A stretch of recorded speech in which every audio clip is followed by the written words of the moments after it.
Why did it happen so fast? And what exactly is this leukemia thing that is said to have claimed her life?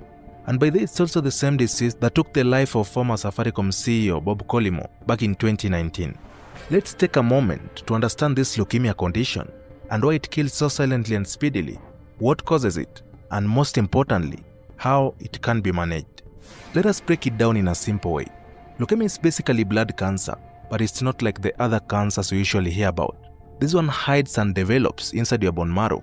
If you've ever eaten chicken bone and sucked out that soft brown part, that is what we call the bone marrow. Humans too have it, and that is literally your body's factory for making blood. Now, in that bone marrow, 3 main blood cells are made. Red blood cells, which carry oxygen to the other parts of the body, white blood cells, which fight infections from the body, and finally platelets, which help your blood clot when you get a cut or suffer an injury.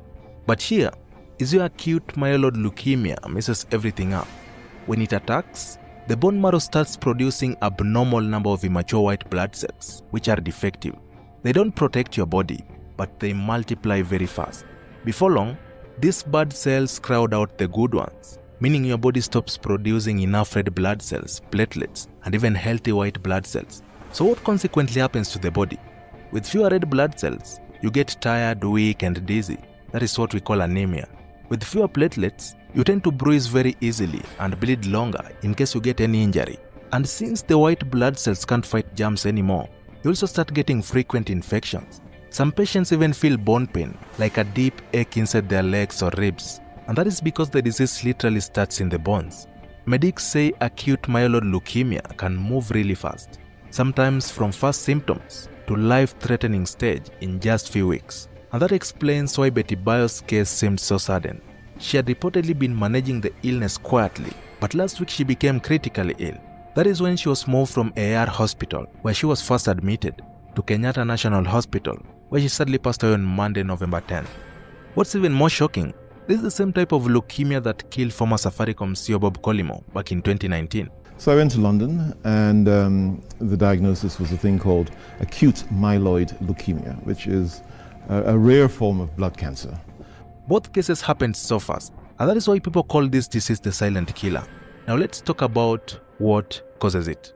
Leukemia can affect anyone, but doctors claim it's more common in adults. It can be triggered by things like exposure to radiation, consumption of benzene, which is a chemical found in cigarette smoke, or even car fumes. And 3, sometimes leukemia can be caused by genetic factors, and that means that you're basically born with it.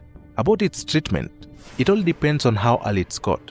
It can be treated with intensive chemotherapy, or in some cases, a bone marrow transplant, which is very expensive, but sometimes life-saving. But the key is early detection, and that is also the hard part, because the early signs of acute myeloid leukemia can look like very normal symptoms, just like symptoms of flu, fever, or even fatigue.